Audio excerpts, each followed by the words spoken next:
Football. আজ দেশের ফুটবলের দুই চিরপ্রতিদ্বন্দ্বী মোহামেডান আবাহনীর লড়াই। কুমিল্লার শহীদ ধীরেন্দ্রনাথ দত্ত স্টেডিয়ামে দুপুর 2:30টায় শুরু হবে হাই ভোল্টেজ এই ম্যাচ।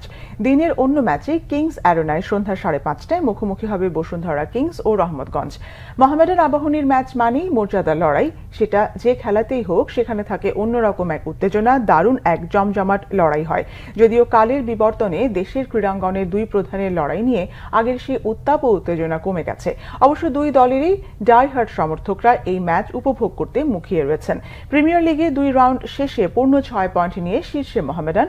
রহমতগঞ্জ মুসলিম ফ্রেন্ডস সোসাইটিও সমান ম্যাচে 6 পয়েন্ট নিয়ে গোল পার্থক্যে পিছিয়ে থেকে দ্বিতীয় স্থানে আছে। ঢাকা আবাহনীও প্রথম 2 ম্যাচেই জয় পেয়েছেন। গোল পার্থক্যে টেবিলে তৃতীয় স্থানে আবাহনী। অন্যদিকে টানা 4 বারের লিগ চ্যাম্পিয়ন বসুন্ধরা কিংস 2 ম্যাচে একটিতে জিতেছে এবং অপরটিতে হেরেছে। বসুন্ধরা কিংস লিগে হেরেছে মোহামেডানের কাছে। ওই ম্যাচে দুর্দান্ত ফুটবল খেলে পূর্ণ পয়েন্ট নিয়ে মাঠ ছেড়েছে আলফাজ আহমেদের মোহামেডান। যদিও ফেডারেশন কাপে এই মোহামেডানই রহমতগঞ্জের কাছে 1-0 গোলে হেরে আপসেটের শিকার হয়েছে। অন্যদিকে ঢাকা আবাহনী নিজেদের শেষ ম্যাচে ফেডারেশন কাপে চট্টগ্রাম আবাহনীকে 3-0 গোলে হারিয়েছে।